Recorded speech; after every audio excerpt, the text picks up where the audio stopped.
دنوں صدر ٹرمپ نے اسرائیل اور فلسطین کے درمیان ایک امن معاہدے کا اعلان کیا۔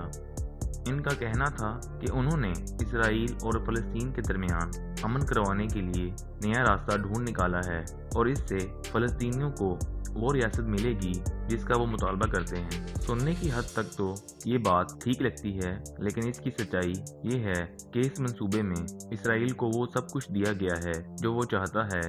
جبکہ فلسطین کو ایک ایسی ریاست دی گئی ہے جو چھوٹی ہونے کے ساتھ ساتھ غیر خود مختار بھی ہے۔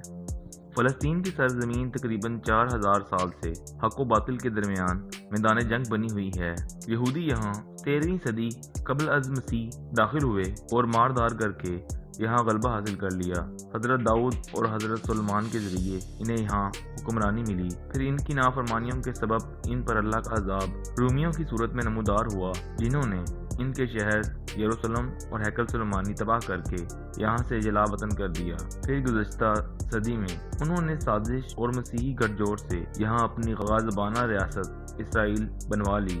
اور فلسطین پر جھوٹے دعوے کے تحت لاکھوں فلسطینیوں کو ان کے گھروں سے بے دخل کر دیا۔ امریکہ اب اسرائیل کا سب سے بڑا ہمدرد بنا ہوا ہے اور گزشتہ سال اس نے یروشلم کو دنیا بھر میں شدید احتجاج کے باوجود اسرائیل کا دارالحکومت تسلیم کر کے وہاں اپنا سفارت خانہ بنا لیا ہے، اور اب ایک سازش کے تحت اس امن پلان کی آڑ میں پورا فلسطین اسرائیل کو دینے کا منصوبہ ہے۔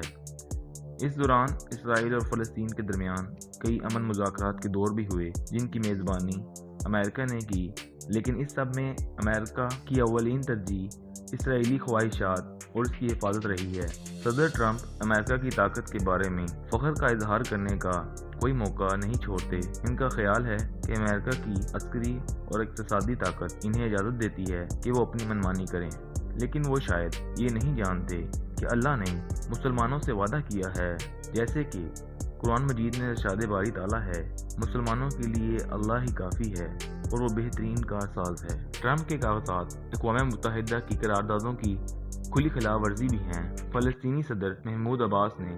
فوراً ہی اس منصوبے کو مسترد کر دیا۔ ان کا کہنا تھا کہ فلسطینیوں کے حقوق اور امیدیں برائے فروخت نہیں ہیں۔ فلسطینیوں کو کہا گیا ہے کہ وہ اس ڈیل کو قبول کریں یا چھوڑ دیں، لیکن ان سب دھمکیوں کے باوجود فلسطین کے صدر محمود عباس کا کہنا ہے کہ فلسطین نے ٹرمپ کی پیش کردہ مشرق وسطیٰ کے امن منصوبے کو مسترد کر دیا ہے اور امریکہ اور اسرائیل کے ساتھ تمام تعلقات ختم کر دیے ہیں۔ فلسطینی صدر کا مزید کہنا تھا کہ میں اپنی تاریخ میں یہ بات ریکارڈ نہیں کرواؤں گا کہ میں نے یروشلم کو اسرائیلیوں کے ہاتھ بیچ دیا۔ فلسطینی صدر کے اس بیان سے